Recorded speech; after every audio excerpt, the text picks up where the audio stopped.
Bonjour, chers frères et sœurs en Christ. Nous bénissons le Seigneur pour la grâce qu'il nous accorde de nous retrouver encore en ce jour dans sa présence.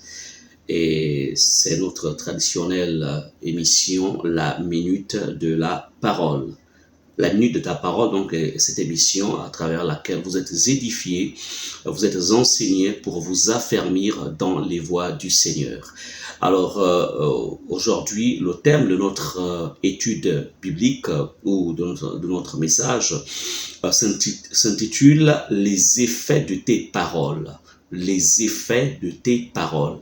Alors, je vous invite, chers frères et sœurs en Christ, à vous incliner. Nous allons recommander ces moments au Seigneur. Nous prions.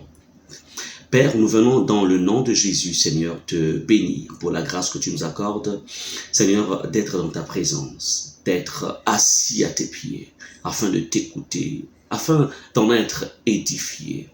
Béni soit ton nom, Seigneur, car nous savons une chose, c'est qu'en ta parole il y a la vie, et en ce jour, nous allons encore être édifiés et recevoir ta vie. Que ton nom soit béni pour ces moments. C'est dans le nom de Jésus que nous t'avons recommandé ces moments, et nous disons tous Amen. Les effets de tes paroles. Frères et sœurs en Christ, je voudrais ici aider chacun d'entre vous à travers ces différents passages que nous allons voir dans la parole, vous faire comprendre encore une fois l'impact de nos paroles par rapport à notre croissance spirituelle et même par rapport à notre régression spirituelle. L'impact de la parole d'un enfant de Dieu afin de lui ouvrir les chemins et même aussi l'impact quand ces paroles sont négatives, combien de fois ces paroles peuvent refermer le chemin de quelqu'un. L'impact de nos paroles. Nous allons voir à travers les versets de la parole de Dieu, nous allons comprendre que tout ce que nous confessons, tout ce que nous déclarons en fait, ne reste pas lettre morte. Tout ce que nous confessons tombe dans les oreilles de Dieu ou d'autres êtres spirituels qui gravitent dans les sphères qui nous environnent. Alors, je vais entrer dans le vif du sujet. Ouvrons ensemble Jean chapitre 20, verset 25 au verset 27. Nous lisons la parole de Dieu. Jean chapitre 20, verset 25 et le verset 27. Les autres disciples lui dirent donc, c'est-à-dire, il s'adresse à qui? À Thomas. Nous avons vu le Seigneur. Mais il leur dit, si je ne vois dans ses mains la marque des clous, et si je ne mets mon doigt dans la marque des clous, et si je ne mets ma main dans son côté, je ne croirai point. Bien-aimés, Jésus a passé 3 années avec ses disciples. Thomas en faisait partie. Jésus avait annoncé que le Fils de l'homme sera livré entre les mains des païens. Il sera crucifié. Mais le 3e jour, il ressuscitera d'entre les morts. Alors, ici dans le passage donc, de l'écriture ici, alors Jésus est ressuscité.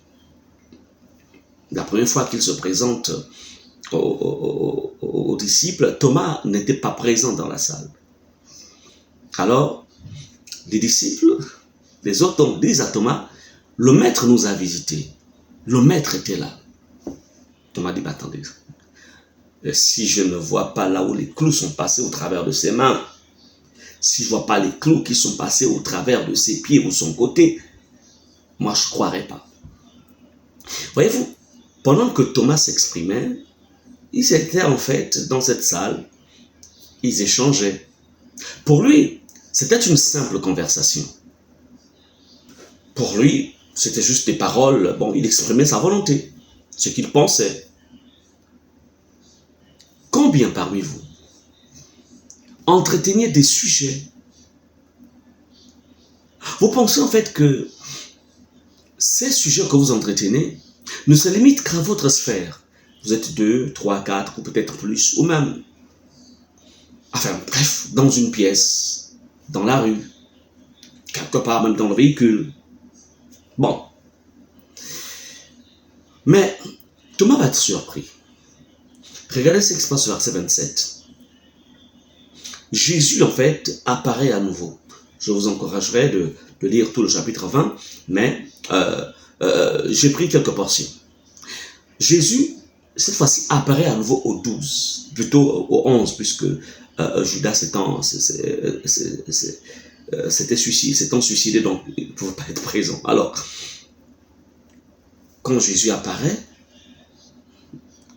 Thomas, en fait, la première chose que Jésus dit à Thomas, Jésus dit, puis il dit à Thomas, verset 27, « Avance ici ton doigt et regarde mes mains. Avance ici ta main et mets-la dans mon côté. Et ne sois pas incrédule, mais crois. » Bien-aimé, remarquez bien, observez bien le passage. Lorsque Thomas parlait avec ses frères, donc Pierre, Jacques, Jean, les autres disciples, il avait dit ceci. Revenons au verset 25. « Si je ne vois dans ses mains la marque des clous. » Et quand Jésus leur apparaît, Jésus dit à Thomas, « Avance ici ton doigt et regarde mes mains. » Quand on repart au verset 25, Thomas dit, « Et si je ne mets mon doigt dans la marque des clous ?» Quand Jésus apparaît, il dit à Thomas, « Avance ici ta main et mets-la dans mon côté. » Donc, là où en fait, la lance qui avait transpercé le côté de Jésus. Et si je mets ma main dans son côté, et Jésus dit, « Avance ici ta main et mets-la dans mon côté. » Chers frères et sœurs, peuple de Dieu, ici, nous pouvons comprendre que toutes les paroles que nous déclarons sur la terre sont entendues par Dieu dans le ciel, sont entendues par les puissances parfois négatives, sont entendues par des esprits, sont entendues par le monde invisible. Parce que lorsque Jésus, lorsque Thomas parlait, il se disait en fait, il n'était qu'avec ses frères et sœurs, plutôt ses frères, puisque c'est juste les 10 autres. Mais là, pour lui, ce dialogue, cette conversation, n'est qu'une conversation qui se limite juste à eux. Mais il ne savait pas que tout ce qu'il disait était entendu par le monde spirituel, était entendu par Jésus. C'est pourquoi quand Jésus apparaît, Jésus le prend au mot. Tu avais dit que si tu ne vois la marque des clous sur mes mains, si tu ne vois, voici mes mains, voici la marque des clous par laquelle j'ai été crucifié, là où les clous sont passés. Thomas pouvait dire, si je ne mets ma main dans son côté, et Jésus quand il paraît lui dit, mets la main dans mon côté. Bien-aimés, les paroles que vous déclarez du matin jusqu'au soir ne restent pas lettres mortes. La vie que tu mènes, les épreuves, les situations difficiles, les obstacles que tu rencontres, les blocages parfois que tu rencontres dans ta vie, dans ta maison, dans la vie de tes enfants, dans ton foyer, sont parfois liés à l'effet de ta langue. En vérité, tu es à l'origine parfois des liens dans lesquels tu te trouves, des blocages dans lesquels tu te trouves, des difficultés dans lesquelles tu te trouves. Pourquoi? Parce que tu penses qu'en vérité, lorsque tu confesses tes paroles, quand tu déclares tes paroles, tu penses que ça ne s'arrête que sur la terre. Non. Ça traverse le monde visible, ça va dans le monde invisible. Mais il y a un problème. Le problème, c'est que lorsque, ici, les paroles que Thomas, en fait, exprimait, ont été recueillies par Jésus. Mais si ces paroles avaient été recueillies par des démons, avaient été recueillies par des sorciers, avaient été recueillies par le diable lui-même, que serait devenu Thomas? Écoutez, Jésus est obligé d'aider Thomas parce qu'il lui dit, ne sois pas incrédule, mais crois. En fait, ici, Jésus vient détruire dans ses paroles l'incrédulité de Thomas. Il brise parce qu'il se rend compte que non, Thomas a un problème. Il faut que je brise son incrédulité. Donc la parole que Jésus déclare quand il dit ne sois pas incrédule, en fait c'est un ordre qu'il donne. Il donne un ordre afin que l'esprit d'incrédulité sorte de la vie de Thomas.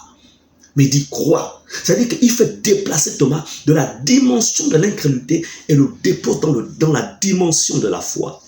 Il dit mais crois. Donc ce ne sont pas. C'est-à-dire que ici, Jésus fait un travail spirituel dans la vie de Thomas de manière accélérée pour qu'il parte de l'incrédulité à la foi. Car mon juste vivra par la foi. Or, sans la foi, il est impossible de croire, il est impossible d'être agréable à Dieu. Frères et sœurs, fais un récapitulatif de ta vie, de tes journées, des paroles que tu as déclarées. Je voudrais te dire une chose. Le retard que tu peux rencontrer dans ta vie n'est pas forcément lié au diable ni au démon. Redresse ta langue. Parce que vois-tu, dans Proverbe 10, verset 19, il est dit ceci. Celui qui parle beaucoup ne manque pas de péché. Mais celui qui retient ses lèvres est un homme prudent. Combien parmi vous parlez beaucoup? Lors d'une conversation, tu prends 1 heure, 2 heures. Tu racontes, tu ressasses. Et là, donc, ce sont les plaintes. Tu passes ton temps à te plaindre. Il n'y a aucune parole de foi. Il n'y a aucune parole fondée dans la parole de Dieu. Mais tu penses qu'en te plaignant, tu te fais du bien? Non. Pourquoi le peuple hébreu est mort au désert à cause des plaintes? Ils ne pouvaient pas voir ce que Dieu faisait. Ils étaient concentrés vers leurs problèmes. Ils ne faisaient que ressasser les difficultés qu'ils rencontraient tout au long de la marche. Mais ils ne pouvaient même pas voir, être reconnaissants à l'égard, en fait, des miracles que Dieu produisait au désert. Dieu leur avait envoyé de la manne, Dieu leur avait envoyé des cailles. Dieu pouvait purifier l'eau souillée. Mais au-delà de ça, ils passent leur temps à se plaindre.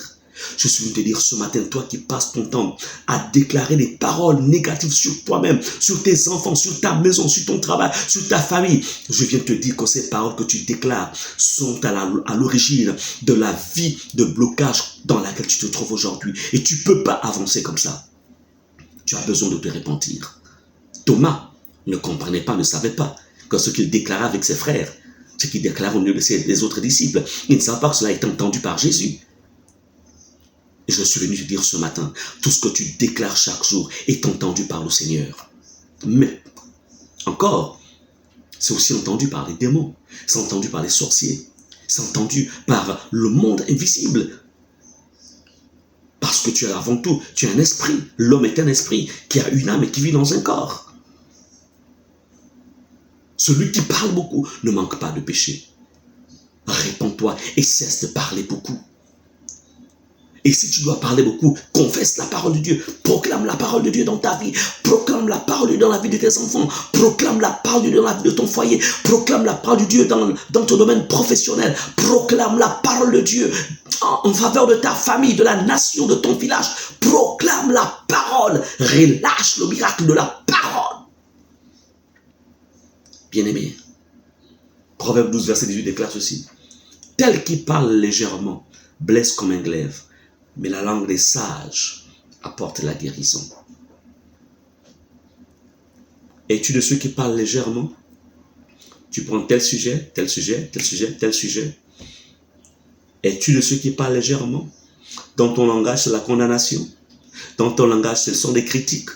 Dans ton langage, ce sont des calomnies. Dans ton langage, tu prends des sujets, telle personne, telle personne, telle personne. C'est ce qui fait l'objet de ta conversation. Dans tes langages, tu bloques, tu parles de tout et de rien. Qu'est-ce que tu confesses, toi, enfant de Dieu? Mais la Bible déclare, tel qui parle légèrement, blesse comme un glaive. En vérité, tu te blesses toi-même avec tes propres déclarations. Tu penses faire du mal à quelqu'un? Non, tu te fais du mal à toi-même. Tel qui parle son blesse. Mais blesser qui? Blesser ta destinée. Blesser quoi? Blesser ton homme spirituel. Blesser tes grâces. Blesser tes faveurs. Tu blesses. Mais aussi tu blesses ton entourage. Mais la première victime, c'est d'abord toi. Attention. Tu as besoin de changer, de te repentir. Mais la langue des sages apporte la guérison. C'est ce que dit la parole de Dieu. Es-tu de ceux qui sont sages? La sagesse, c'est pas le fait d'être content, être calme, être parfois silencieux. Non. La sagesse s'exprime, ça se lit par tes paroles, par tes attitudes, par ta parole de t'exprimer. Demande à Dieu la sagesse. Dans l'épître de Jacques, il est écrit, si quelqu'un manque de sagesse, qu'il la demande à Dieu. Bien-aimés, je dirai un dernier verset dans Proverbe 18, verset 21. La mort et la vie sont au pouvoir de la langue. Proverbe 18, verset 21. Quiconque l'aime mangera les fruits. Les fruits de ta vie aujourd'hui. Ok, tu diras ce sont les démons, mais c'est toi qui auras la porte aux démons. Tu diras c'est le diable, mais c'est toi qui auras la porte au diable. Tu diras c'est la malédiction familiale, mais c'est toi qui auras permis que la malédiction t'atteigne. Pourquoi? Parce que tu as relâché des paroles de mort sur ta propre vie. Tu as relâché des paroles de mort dans ta propre maison. Quand tu traites tes enfants de démons, quand tu traites tes enfants de malades, quand tu traites tes enfants de fous, quand tu traites tes enfants en fait d'incompétents, quand tu traites en fait, quand tu confesses ce genre de déclarations, mais tu te fais du mal à toi-même. Non. Il est écrit, si quelqu'un est en Christ, il est une nouvelle création. Les choses anciennes sont passées, toutes choses sont devenues nouvelles. Par cette exhortation, j'ai voulu tout simplement te faire comprendre que tes paroles ont des effets. Chaque parole, chaque iota qui sort de ta bouche a des effets. Et Thomas, il a fallu que Jésus vienne faire un travail dans sa vie en changeant l'incrédulité en la foi afin qu'il soit utile au ministère. Crie à Dieu, cherche la face de Dieu afin que toi aussi, Jésus, vienne à ton secours pour changer en fait ton incrédulité, pour changer ta manière de parler, afin que tu apprennes à voir, afin que ta langue devienne la langue d'un sage, afin que cette incrédulité que tu manifestes se transforme en foi par l'action de Jésus dans ta vie. Alors, prends la décision ce matin de dire, Seigneur, je refuse d'être utilisé par l'ennemi. Je refuse que mes paroles soient récupérées par les démons, mes paroles soient récupérées par des sorciers, mes paroles soient récupérées par le diable, mes paroles soient récupérées par le monde des ténèbres et puissent travailler contre moi. Pardonne-moi, Seigneur. Je me réponds à chaque fois que j'ai agi de la sorte, Seigneur. J'ai été, Seigneur, dans l'aveuglement. J'ai été ignorant, Seigneur. Viens à mon secours. Inclinons-nous dans la prière. Père, je viens ce matin te rendre grâce encore une fois pour ces paroles, pour ta parole qui nous donne la vie. Tu nous as donné, Seigneur, l'exhortation en ce jour sur les effets de tes paroles.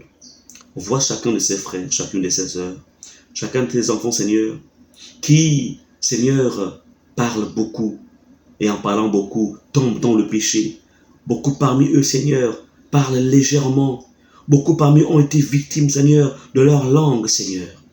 Viens les délivrer, viens les relever, viens les fortifier, viens les pardonner, viens les laver par le sang, Seigneur, de Jésus. Viens, Seigneur. Père, puisse cette parole d'exhortation que j'ai donnée, puisse, Seigneur, aider chacun d'entre eux à changer de comportement, à se repentir, Seigneur. C'est ma prière et c'est dans le nom de Jésus que j'ai prié et nous disons Amen. Chers frères et sœurs en Christ, nous avons donc au terme donc, de notre exhortation de ce jour, de notre message, notre bref message de ce jour, que la grâce de Dieu vous accompagne et nous nous retrouverons par la grâce de Dieu mercredi prochain. Que Dieu vous bénisse. Bye bye.